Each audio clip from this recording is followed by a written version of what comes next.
इस वक्त कोरोना के नए वेरिएंट B.1.1.529 यानी ओमिक्रॉन ने हर किसी की चिंता बढ़ा दी है। WHO ने भी इसे लेकर चिंता जताई है और इसे वेरिएंट ऑफ कंसर्न के रूप में पेश किया है। दक्षिण अफ्रीका में सामने आए ओमिक्रॉन के मामलों के बाद पूरी दुनिया में इसकी चर्चा हो रही है। कई देशों ने एहतियातन प्रतिबंध लगाना शुरू कर दिया है। भारत भी इसे लेकर सतर्कता बरत रहा है। रिपोर्ट्स तो ये भी बता रही हैं कि कोरोना का ओमिक्रॉन वेरिएंट डेल्टा वेरिएंट के मुकाबले 6 गुना ज्यादा ताकतवर है। जब से इस वेरिएंट को लेकर चर्चा शुरू हुई तब से इसके लक्षणों और संक्रमण को लेकर भी कई बातें सामने आई हैं। आज आपको इस रिपोर्ट में ओमिक्रॉन वेरिएंट के लक्षण बताएंगे, लेकिन उससे पहले यह भी जान लीजिए कि यह वेरिएंट कितना खतरनाक है।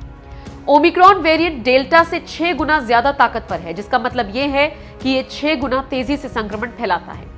डेल्टा वही वेरिएंट है जिसने देश में दूसरी लहर के दौरान तबाही मचाई थी। उस वक्त जिस तरह से हाहाकार मचा था, उस बुरे दौर को भला कौन भूल सकता है। दावा किया जा रहा है कि यह वेरिएंट इम्यून सिस्टम को चकमा दे सकता है।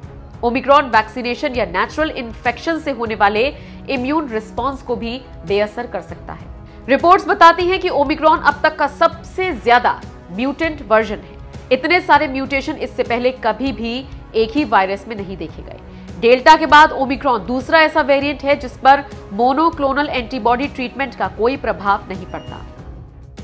ये तो आपने जाना ओमिक्रॉन वेरिएंट कितना खतरनाक बताया जा रहा है। अब आपके लिए यह जानना भी बहुत जरूरी है कि इस नए वेरिएंट के लक्षण क्या हैं।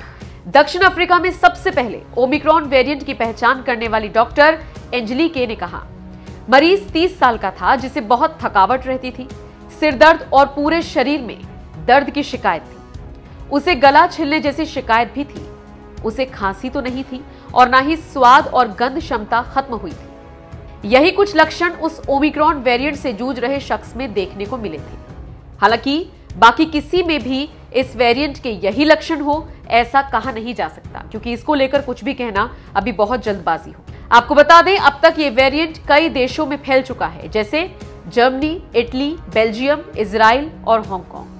ब्रिटेन में भी ओमिक्रॉन के 2 मामले सामने आए हैं। फिलहाल भारत में इस तरह का कोई केस नहीं मिला है और ये एक बड़ी राहत है हर भारतवासी के लिए। लेकिन इससे पहले ही भारत सरकार सतर्क होकर जरूरी कदम उठा रही है। आप इस पूरी खबर को लेकर क्या राय रखते हैं? कमेंट करके अपनी राय हमें जरूर